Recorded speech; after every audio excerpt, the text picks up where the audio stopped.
Hey, welcome back to Geek Philosophy. Alright, so today we're actually on the road to Wakanda. We're going to visit a couple friends, create a community, and watch Black Panther on the premiere of February 16th. So we thought while we're on this road trip, why don't we talk a little bit about Black Panther? So I got my lovely producer here. She's just going to ask a couple questions that she has on her mind, and we'll just create a little dialogue. All right, first question is, what was your first introduction to Black Panther comics?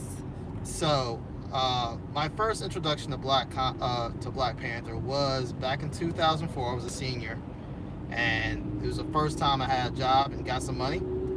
So, the first comic I bought with my own money was Black Panther issue number 1, limited edition, along with Teen Titans like issue 10. But that was the first comic I ever got with my own money, and it was good to see a character that resembled or that had the same skin tone and complexion as I did, so I gravitated a little bit more to it. And since then, I've been in love with Black Panther. He's my number one Marvel character. Why do you think Black Panther is so important? So just like the reason I picked it up, that representation, I think it's extremely important. And as far as the Avengers team and in the comics realm, he's a king. He's a superhero. He doesn't have a tragic origin story except for his father passing, but it was a lineage step to take over the throne and become the next Black Panther. And his father did things with him that he didn't do with any other of his children, like send him to Oxford and Harvard and so forth. So in the African nation that focuses on being isolated, he sent his son around the world, T'Challa, and that made him even more qualified to be the Black Panther. So those are some of the things I think that make it so important for Marvel films. But as far as the film itself, I think it's very important for the African American community to see someone of that positive stature and to see Africa in a positive light. And isn't he super rich? Yes, right now he is listed at $9 trillion. A lot more than Bruce Wayne. It might be 9 billion, but a lot more than Bruce Wayne and Iron Man combined, and mainly because of his main resource, which is vibranium. Vibranium, I think, goes for like $1,000 per gram. Well, damn.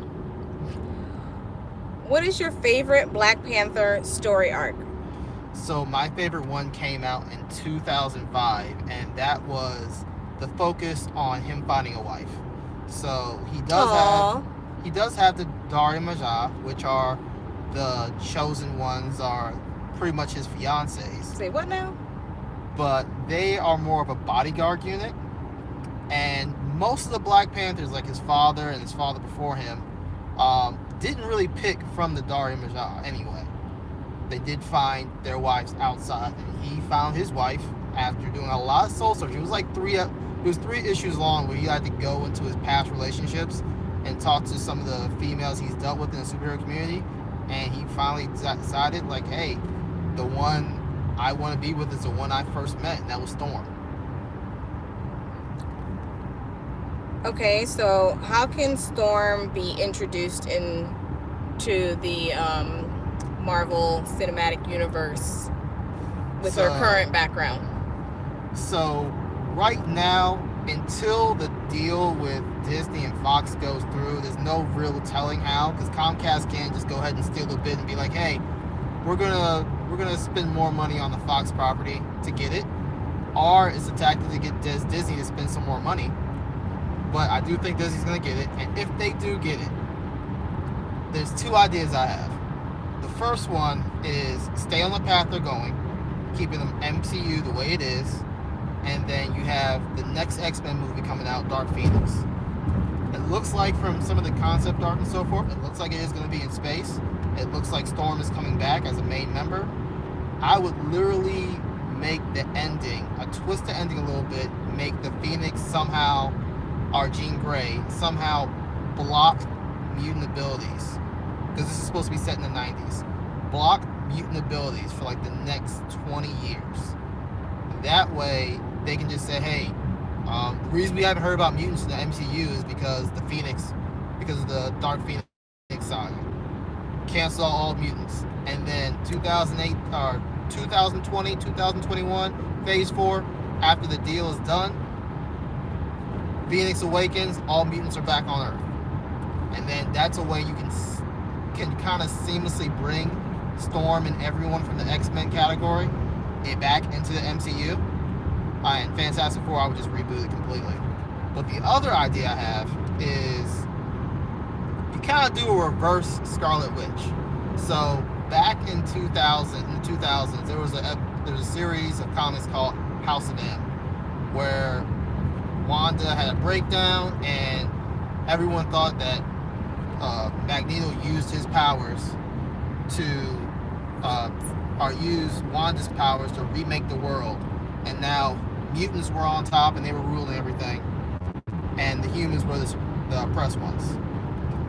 After Logan got his memory back and he started getting other people's memory back, they fought Magneto and his group of mutants, and Wanda had no nervous breakdown, and she said no more mutants, and she used her powers to eliminate eliminate most 99% or 98% of the mutant population. Like, she depowered most mutants. It was only 98 or 188 mutants left, and they were all pretty much on the X-Men Academy. So do a reversal. Make Wanda make mutants. Not as catchy as my first idea, but it's kind of a homage to the House of M event, and you kind of a reversal. So that's one idea. But I think the Dark Phoenix saga is probably the best way. If not, just reboot the whole thing. And if you're gonna reboot the whole thing, reboot the whole MCU too. All right, thanks for your input. Hopefully in a few hours we'll be able to do a roundtable with some of our friends, and they can ask you some questions, and we can all get a better insight on who is T'Challa. All right. Thanks for watching Geek Philosophy, Geek Way of Life.